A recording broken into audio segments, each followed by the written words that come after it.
El mar. ¿Qué misterios se esconden en sus profundidades? ¿Qué horrores habitan en sus abismos? Cosas extrañas se agitan en sus oscuras cimas. ¿Sabéis? Yo conozco una historia de un pescador que una noche se encontró con uno de esos horrores. ¿Queréis oírla? Claro, ¿para qué si no estáis aquí?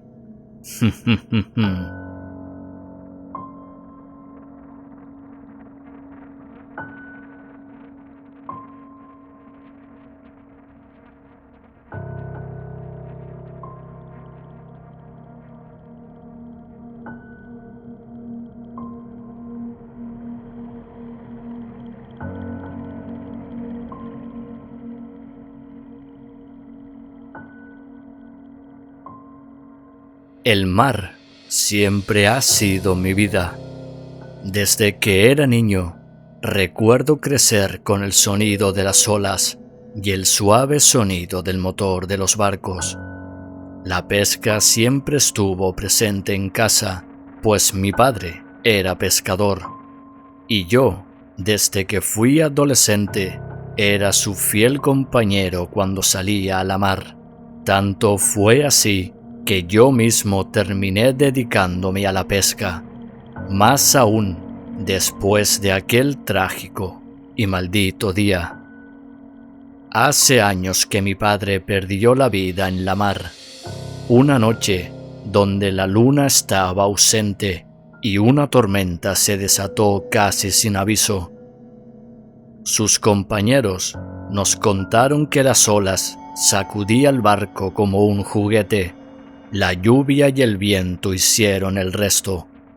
Jamás pudimos despedirnos de él, ya que su cuerpo lo reclamó el mar para sí, y yo, como un homenaje, seguí sus pasos. Pero hoy no me atrevo a salir al mar, no después de lo que he visto, aunque sigo dudando si aquello que vi esa noche fue real. Luis y yo habíamos salido temprano a faenar. Íbamos a pasar la noche en alta mar y regresar al día siguiente sobre el atardecer. Nuestro objetivo era llenar la bodega de mi pequeño barco de una buena cantidad de bonito.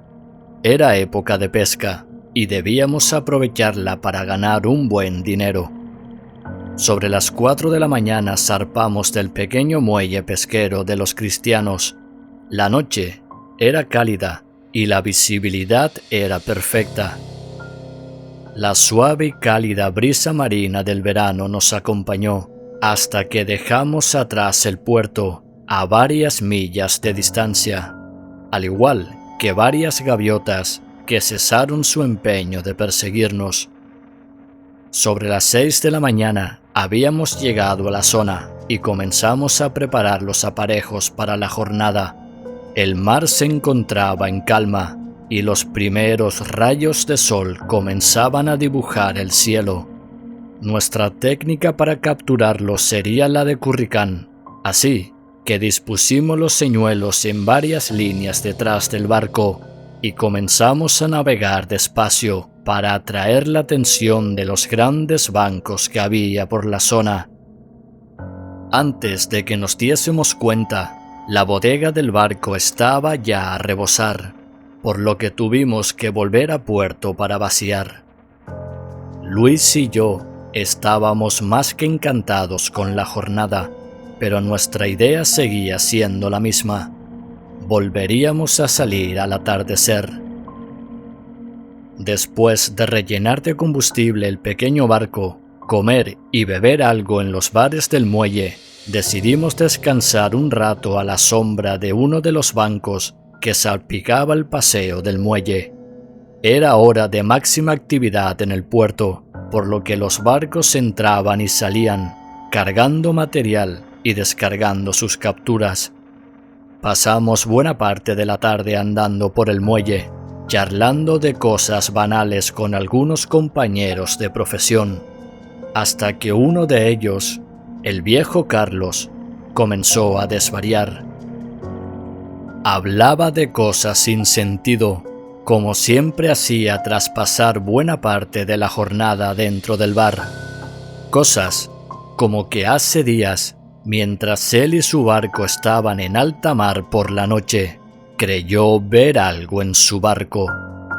No supo describir su forma exacta, ni qué era lo que supuestamente había visto. Solo repetía que era una forma extraña, de aspecto blando y viscoso, que iba acompañado de un gorgoteo. Luego, sin más, el sonido de algo cayendo al agua y después el silencio. Luis y yo no pudimos reprimir una mirada cómplice de ligera burla y pena. Todos conocíamos al viejo Carlos y su problema con la bebida, al igual que su imaginación desbordante, acompañada de un ligero grado de locura. Dejamos atrás su desvarío, preparamos todo lo necesario para zarpar nuevamente. Esta vez despediríamos al sol en alta mar, esperando llenar de nuevo la bodega de nuestro barco. Unas horas más tarde habíamos llegado de nuevo a la zona de pesca. Repetimos la misma operación que la vez anterior, con prácticamente el mismo resultado. La noche nos atrapó en alta mar. Por suerte, disponíamos de una luna que arrojaba su luz mortecina sobre el negro mar. Encendimos los focos de mi pequeño barco y por fin dimos por finalizada la jornada. Los celebramos tomando algunas cervezas en la cubierta. Paramos el motor y disfrutamos de la noche y del silencio de la inmensidad oscura que nos rodeaba. Varias cervezas y algunas horas después, la naturaleza hizo su llamada. Luis y yo nos colocamos en la borda del barco e hicimos lo que teníamos que hacer. Fue entonces cuando segundos después comenzó la pesadilla, en la que aún me siento inmerso cada vez que veo el océano. Poco después de terminar, sentimos un leve golpe bajo el casco del barco, como si algo de tamaño considerable estuviera rozándolo por la parte inferior. Luis y yo nos miramos, nuestros corazones se aceleraron al sentir un chapoteo intenso a nuestra espalda, seguido de varios golpes más a la cubierta del barco. En esos momentos, no sé por qué, pero creo que a ambos nos vinieron a la mente las historias del viejo Carlos. «¡Rápido! Enciende motores y salgamos de aquí», gritó Luis con cierto tono de miedo en su voz. Hice caso a su consejo, entré en la cabina del barco, encendí los motores y comencé a acelerar. No sé en qué momento ocurrió, pero de entre las aguas negras vi una sombra, una forma extraña que saltó sobre el barco, cayendo directamente sobre Luis. Sus gritos se mezclaron con el sonido del motor del barco. Todo ocurrió demasiado rápido. Mi única opción de salir de ahí con vida era la de enfrentarme a lo que quiera que el mar hubiese vomitado sobre el barco, directamente de las profundidades abisales. Con ese pensamiento, detuve el barco y busqué algo que pudiera usar como arma. A mi derecha encontré una palanca de metal. Cerré mi puño sobre ella y con el corazón a punto de explotar dentro de mi pecho, abrí la pequeña puerta de la cabina del barco. El silencio de la noche era roto por un gorgoteo repugnante, lo que hizo que en mi mente se volcasen nuevamente las historias del viejo Carlos sobre criaturas del fondo oceánico de formas grotescas.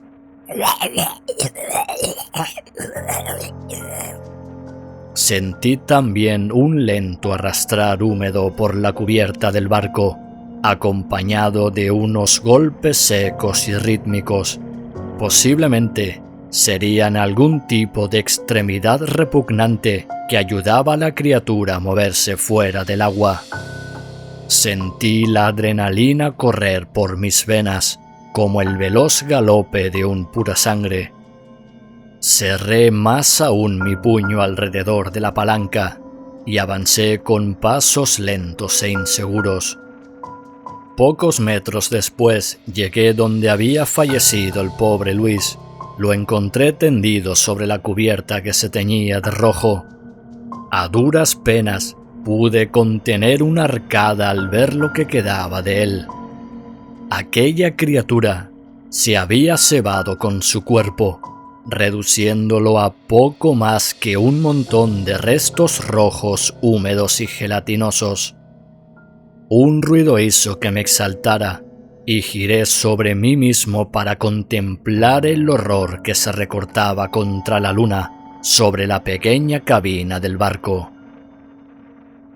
Allí encima se encontraba aquella criatura de las profundidades, demasiado oscuro para ver sus facciones con claridad, pero lo suficiente para ver su forma horrenda.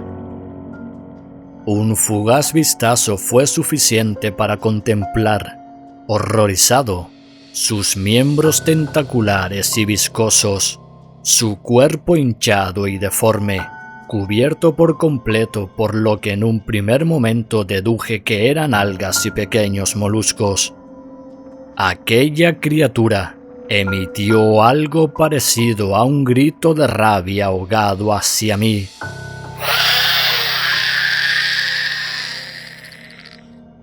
Luego, sin tiempo a más, saltó y cayó sobre mí.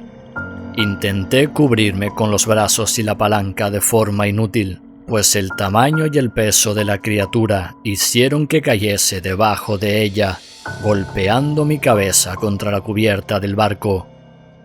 Aturdido, forcejeé como pude tratando de librarme del repugnante y húmedo abrazo de la criatura, ya que, aparte de sus extremidades principales, vi cómo de su vientre emergían una multitud de pequeños tentáculos más, recubiertos de lo que parecían pequeñas púas que al contacto con mi piel sentía clavarse en mi cuerpo. Emití un grito ahogado de dolor, forcejeando nuevamente con la criatura, de nuevo en vano. Vi cómo abría su boca, de la cual cayeron unas densas y malolientes babas, a la vez que muchos pequeños tentáculos emergían de ella y tocaban mi cara con su nauseabundo olor. Aquellas fauces pestilentes parecían el mismo abismo, más aún cuando dejó al descubierto varias hileras de dientes, con lo que supuse que serían algunos restos del pobre Luis entre ellos. El abrazo de la criatura se intensificó hasta el punto de ser casi imposible respirar. Sentía cómo se escapaba mi vida entre aquellos asquerosos tentáculos. Luego, la criatura y yo cruzamos una mirada fugaz. Sus ojos, aquellos ojos, aquella mirada, eran como... Lo que ocurrió después es algo que no podré olvidar jamás, y es algo que no contaré aquí, pues sé que difícilmente podré plasmar con palabras lo acontecido sin que me tomen por un demente. Pero diré que aquella noche en alta mar descubrí dos cosas. La primera es que hay cosas aterradoras e incomprensibles en las profundidades abisales, donde extrañas criaturas habitan y comparten el mundo con nosotros, y puede que tal vez se esconda algún tipo de poder ancestral, moldeando y dando vida a formas extrañas. Y la segunda cosa es que ahora, después de tantos años, sé con certeza lo que le ocurrió y dónde está mi padre.